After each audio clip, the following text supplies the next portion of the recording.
हे गाईज नमस्कार सगळ्यांना, कशात सगळे. पायल प्रतीक ब्लॉगमध्ये तुमच्या सगळ्यांचं परत एकदा स्वागत आहे. खूप हळू बोलते, समजून घ्या. खूप सकाळ सकाळ ब्लॉग शूट करते आणि प्रतीक अजून झोपला आहे. दाखवते.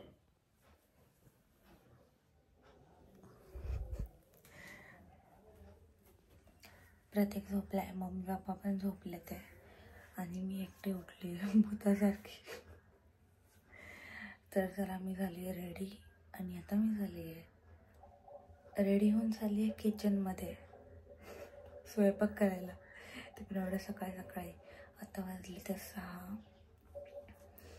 सो चला किचनमध्ये बोलते. बाकीचं नाही तर माझ्या बडबडीने प्रतीक तर नक्कीच उठेल. तर फ्रेंड्स, मी माझ्या दिवसाची सुरुवात करते. खाली आल्या मी पहिलं गरम पाणी ठेवते आणि ते गरम पाण्याचा एक ग्लास मी पिते आणि माझ्या दिवसाची सुरुवात करते मस्तपैकी. कसं आहे, गरम पाणी पिलेले फायदे भरपूर आहेत, पण मला माहीत नाही काय फायदे आहेत. सगळे पितात म्हणून मी पिते, जस्ट असंच नॉर्मली. पाणी तर माझं पिऊन झालं आहे आणि आता मी मळते पीठ.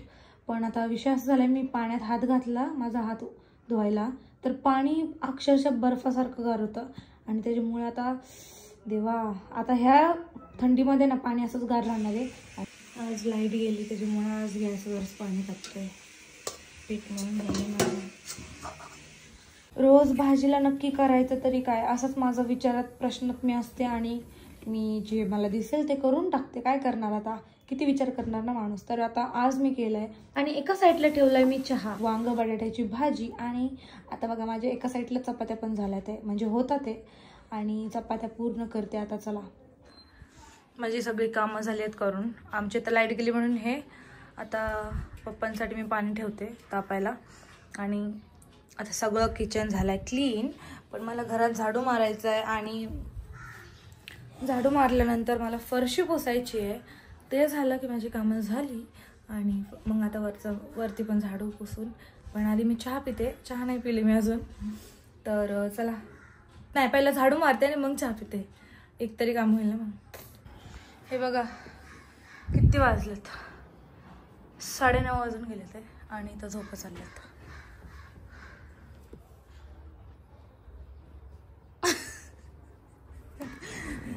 चला तुम्ही चहा पिते मस्तपैकी.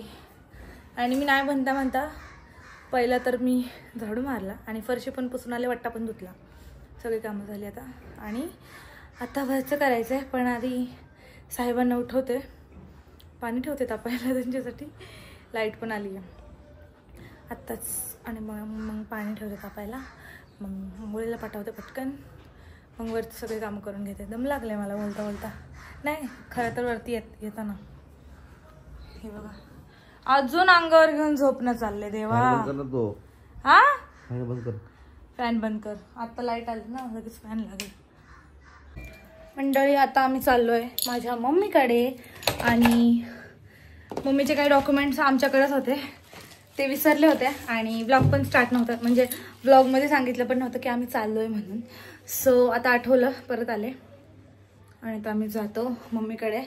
तर गाईज आता आली आहे मी आमच्या दुकानावरती आणि बँकेत गेलो होतो. खरं तर माझं ATM कार्ड बंद झालंय, ते चालू करायचं होतं आणि ते बोलले की ऑटोमॅटिक तुमच्या घरी ते येईल रेशन कार्ड, त्याला काय ॲप्लिकेशन वगैरे द्यायची गरज नाही आहे. माझं हे संपलं होतं, काय म्हणतात त्याला, एक्सपायर झालं होतं. तर ते बोलले डायरेक्ट घरी येईल, तुम्हाला फोन येईल. मग म्हणलं ठीक आहे चालेल. मग झालं तिथलं पण काम. आता मम्मी बसलो, आम्ही खोक्यामध्ये बसलोय, म्हणजे जिथं मम्मी माल ठेवती ना रात्रीचं तिथं बसलोय.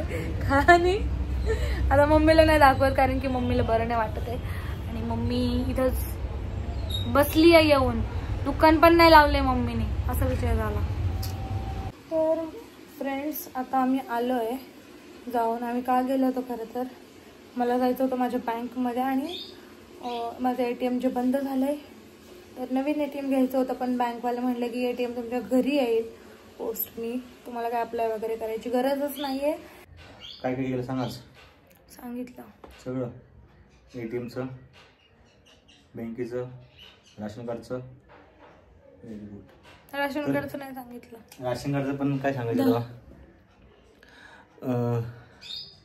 नाव हिचं अजून बदलायचं होतं पायलचं, तर ते सगळी ऑनलाईन प्रोसेस झाली म्हणून ते काय समजा नेमकं कसं करायचं, काय करायचं. पायलचं काय राशन बंद पडलंय, त्यांचा यूज नाही जास्त म्हणून. तर आता बघू काय होते ते. आणि आज जास्त काय तिकडे आम्ही बाहेर घेतलं, मला तो लोक काढायला लाज वाटते मग पाहायला घेत होती. पाय मला बंद कर लोक तोंडाकडे बघायला लागलं. तर म्हणलं घरी जाऊ आपण स्टोरी सांगू काय काय केलं काय काय नाही. तर बाकी काही नाही. आता 3:15 वाजलं जवळजवळ. आणि काल जी मी व्हिडिओ केली होती ना ती म्हणजे ज्यांना बोललो मी ते भारतीताई आहेत कोणते, तर तुम्ही मनाला लावून घेऊ नका.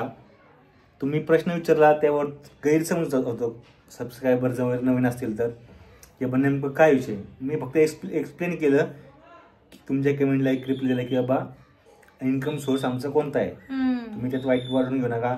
आणि आमचे बाकीचे जे सबस्क्रायबर आहेत त्यांना कोणी वाईट बोलू नका कमेंटमध्ये, बस एवढं सांगायचं आहे. आणि विषय कसं ते मला म्हणले की मी पण चांगले कमेंट केलं, चांगले कमेंट नाही पण वाईट कमेंट तू घेतली. वाईट कमेंट घेतली म्हणजे त्याचा रिप्लाय पण गरजेचं होतं, कारण तुमच्यामुळे पण बाकीच्या लोकांचा पण गैरसमज दूर होण्यात ते मदत झाली एका प्रकारे. मी असं पण तेव्हा पण नाही बोललो की बाबा की मी काय वाईट कोणाला बोलत नाहीये किंवा तुम्हाला वाईट म्हणत नाहीये. तुमच्या खूप कमेंट आल्या आहेत, तुमचे चांगले पण कमेंट आले, त्यात काही विषय नाहीये. तुम्ही पण वाईट वाटून घेऊ नका, कारण ते म्हणतात ना थेंब थेंब तळ साचे. आम्हाला प्रत्येक सबस्क्रायबर महत्त्वाचा आहे, म्हणून आम्हाला कोणाला नाराज करायचं नाही कुठल्या सबस्क्रायबरला तुम्ही कमेंट केली म्हणून. बाकी जे आहे ते चाललंच आहे, तुम्हाला माहिती सगळं. नाराज कोणी होऊ नका, कोणी एकामेकाला हेट देऊ नका कमेंटमध्ये. आणि बॅड कमेंट नाही म्हणत आहे त्याला मी, एक कन्फ्युजन होतं त्यांना पण माहिती नसावं मी जॉब करत नाही. आपल्या जुन्या सबस्क्रायबरला माहिती सगळ्यांना की काय खरा विषय. त्यानंतर मी ती परत नाही आणलं गोष्टी समोर की बाबा नको रिव्हील, सगळंच काहीतरी प्रश्न राहून दे गोष्टी. बाकी काही नाही. मॅडमचा हात दुखायला लागला वाटतं.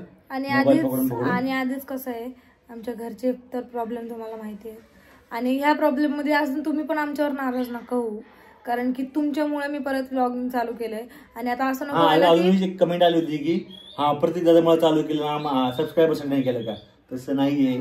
आम्ही ब्लॉगमध्ये बोललोय आम्ही ती गोष्ट की तुमच्या कमेंटचा पण खूप इफेक्ट आहे, तुम्ही खूप चांगलं कमेंट केला.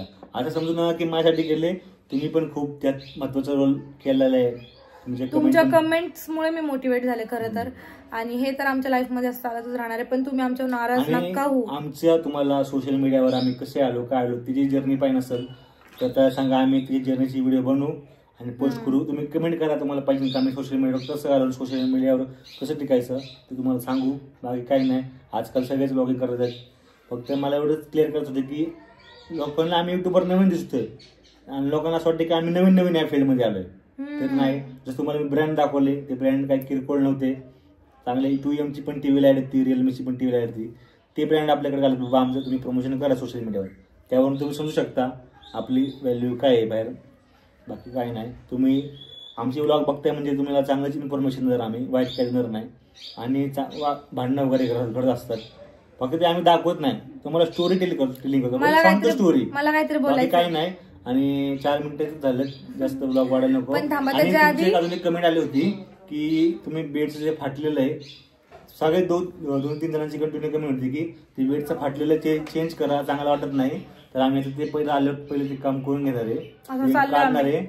म्हणलं पाहिलं मला थोडं तू झोप, आराम कर, 2-1 प्रमोशन करायचं. त्यानंतर ते बेडचं ते काढून चेंज कव्हर केलं तर तुम्हाला दाखवते की आम्ही चेंज केलेला कव्हर, म्हणजे तुमच्या मनाला पण शांती आणि तुमच्यामुळं पायलचं पण ते पायल खूप म्हणत होती. मी त्याला आधीपासून म्हणते आपण जोपर्यंत मी आहे तोपर्यंत पायल विनाकारण खर्च करू शकत नाही. आता करतोय कारण तुमच्या कमेंटमुळे. पायल म्हणल्यास तरी समजला म्हणते त्याला करायचं. तुमचा इफेक्ट खूप आहे आमच्यावर, बाकी काही नाही. कारण कसं होतं माहिती का, आम्ही इंस्टाग्रामला पण व्हिडिओ करायचो तर आम्हाला असं प्रेम भेटत नव्हतं इंस्टाग्राम. नाईच व्हिडिओ, ऑसम व्हिडिओ, भारी व्हिडिओ, बस एवढंच. लोक ओळखायचे, पायला ओळखायचे. पण जेवढे मोठे कमेंट, एवढे भारी कमेंट करणं, त्यामुळे मला जरा युट्यूब खूप आवडायला लागलं, पहिली गोष्ट सांगायची तर. आणि कसं आलं माहिती का, आम्ही युट्यूबवर जरा व्हिडिओ टाकायला लागलो ना कंटिन्यू, लोक आम्हाला भेटून बोलाले अरे आम्ही तुम्ही युट्यूबचे व्हिडिओ बघतो तुमचे युट्यूबचे. आणि इंस्टाग्रामचं कुठं ठाऊ ठिकाणं नाही. म्हणलं अरे पायल लोक तर आपलं तर युट्यूबचे व्लॉग मला पण ओळखायला लागलं. त्यामुळे म्हणलं पायल ही गोष्ट, या गोष्टीला पण प्रायोरिटी देणं खूप गरजेचं आहे. त्यामुळे आम्हाला माझ्यासाठी तर युट्यूब खूप प्रायोरिटी मध्ये सध्या तरी. बस बाकी काही नाही. तुमचं प्रेम असंच राहून द्या, आमच्यावरती कमी होऊन देऊ नका. तुमचं प्रेम खूप महत्वाचं आहे माझ्यासाठी. मी आणि सगळ्या आतापर्यंत आम्ही व्हिडिओ टाकलेत ना, आतापर्यंत असं करू नका अरे सांगते, आतापर्यंत आम्ही व्हिडिओ टाकलेत ना, एक सुद्धा असं कोण नसेल म्हणलं की बाबा माझ्या कमेंटला तुम्ही देत नाही. आम्ही एकूण एक कमेंट रिप्लाय देतो थँक्यू सो मच म्हणून. जर तुम्ही त्या जागी इमोजी टाकली किंवा हार्ट टाकला तो फक्त आमच्याकडनं इग्नोर होतो, कारण इमोजी हार्टला काय रिप्लाय देणार. तुम्ही जर काय बोलून टाकलं, काय टाईप करून टाकलं, त्यांचा आम्हाला रिप्लाय येणार, आमचा रिप्लाय तुम्हाला नक्की 100% भेटणार. त्यामुळे तुम्ही म्हणायचं की बा आमची इमोजी टाकली नाही टाकली आम्हाला रिप्लाय नाही भेटला, तर ते तुमची इमोजी वगैरे असणार, नॉर्मल कमेंट असणार, त्यामुळे त्याला फक्त आम्ही लाईक करतो. तुमचे काय एकदम टाईप केलेलं कमेंट असणार तिथे थँक्यू सो मच म्हणून तर कमेंट 100% आम्ही रिप्लाय देतो. फक्त इमोजीला आम्ही रिप्लाय देत नाही, बस बाकी काय नाही. बाकी थँक्यू सो मच. काय तुला बोलायचं अजून? काय नाही, ताक प्यायचे ताक पाहिजे माझ्या हात दुखायला आला. आता माझ्या तोंडावरून तुम्हाला काय असेल सगळं काळा आलं. हा ना, आणि उन्हातून आलो ना तर थोडा आराम करतो, प्रमोशनची व्हिडिओ करतो. जर टाइम भेटला तर ते बेडचं काम करून टाकू, लागणार आहे. बेडचं टाइम तर फिक्स करून टाकू. बाकी काय नाही. आणि मोबाईलचं पण आपलं काम केलं, मोबाईलचा कव्हर चेंज केलाय, दाखवतो आम्ही. कव्हर घेतला एक आणि स्क्रीन कार्ड पण नवीन. तर लेडीज अँड जेंटलमॅन, खूप खूप प्रयत्नानंतर आम्ही हे बेड काढलाय. स्क्रूड्रायव्हर लावून लावून आमचे हात अख्खे लाल लाल झालेत, पण पायलने डोकं लावलं. दुसरा स्क्रूड्रायव्हर होता आमचा, तो त्याने निघतंय बघा. पाय किती जोर लावते. आणि मी व्लॉगिंग करतोय कारण पायल म्हणली पटकन घे व्लॉग काढायचा आहे. तर तुम्हाला आम्ही दाखवतो कव्हर काय आहे. कव्हरचा विषय बेड पुढे घेतलाय तो, हा असा कव्हर घेतलेला आहे एकदम पिंकी पॉंकी डॉंकी. बघा असा नवीन कव्हर घेतलेला आहे, कारण हा मोबाईल पण आपलं पोट आहे, त्यासाठी आपल्याला त्या पोटासाठी बालदी केलीच पाहिजे. तर हे बॅग, तर आता मी व्लॉगिंग पण करतो आणि मी मेहनत करतो. हे पाहिलं इकडं, हे बघा हात बघा माझे कसे झालेत. खूप मेहनतचं काम आहे.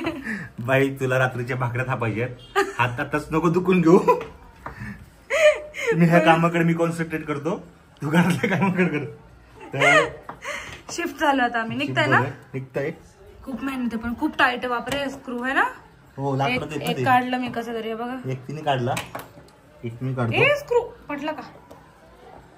65 आवाज आला ना पडलेला.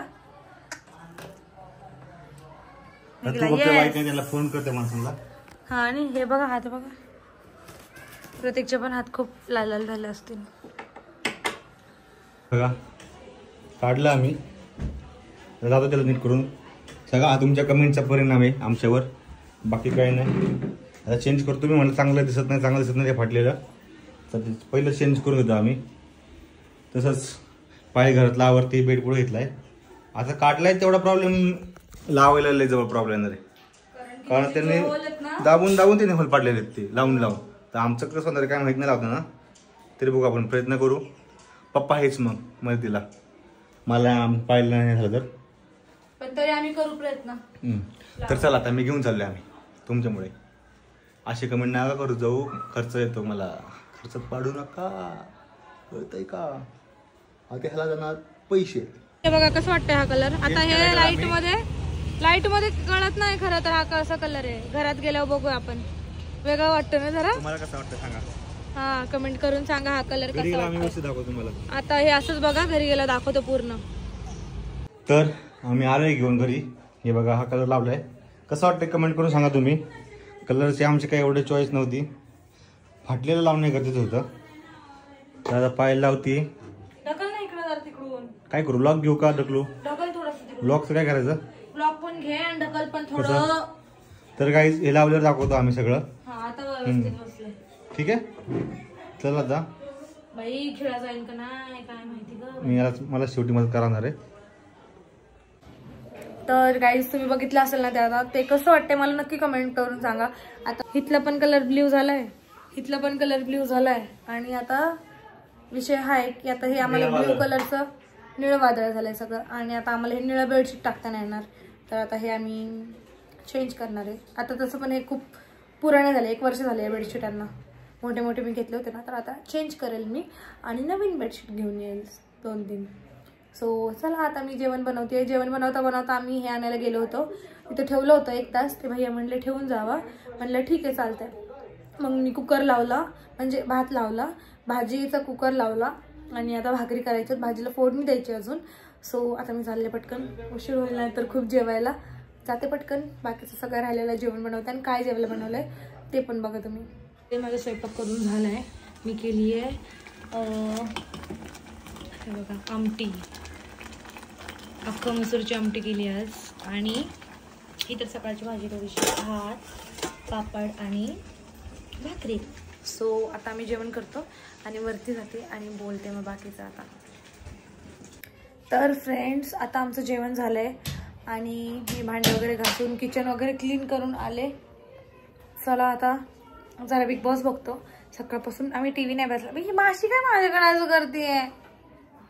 एकच माशी ती माझ्या तोंडापाशीच येते. घोड्यावर मासे बसतात.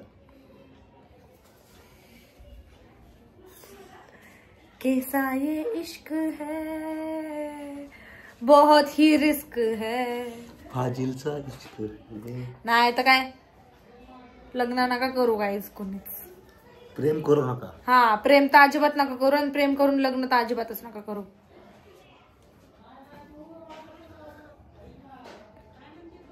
प्रेमासाठी काम करावं लागतंय, काय करायचं.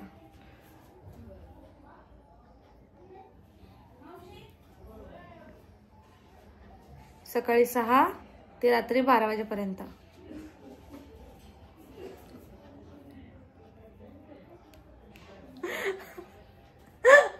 हे काय होतं बघा.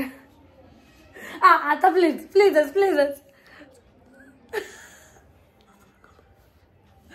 ही माशी बघ ना माझ्या अंगावरच येते. तर चला गाईड्स, आता बाय बाय सगळ्यांना, गुड नाईट. भेटूयात उद्या नवीन ब्लॉगमध्ये आणि कमेंट करून नक्की सांगा ते कसं वाटते मला जे आम्ही चेंज केले बेडचं कव्हर. सो नक्की सांगा. Bye bye guys, good night.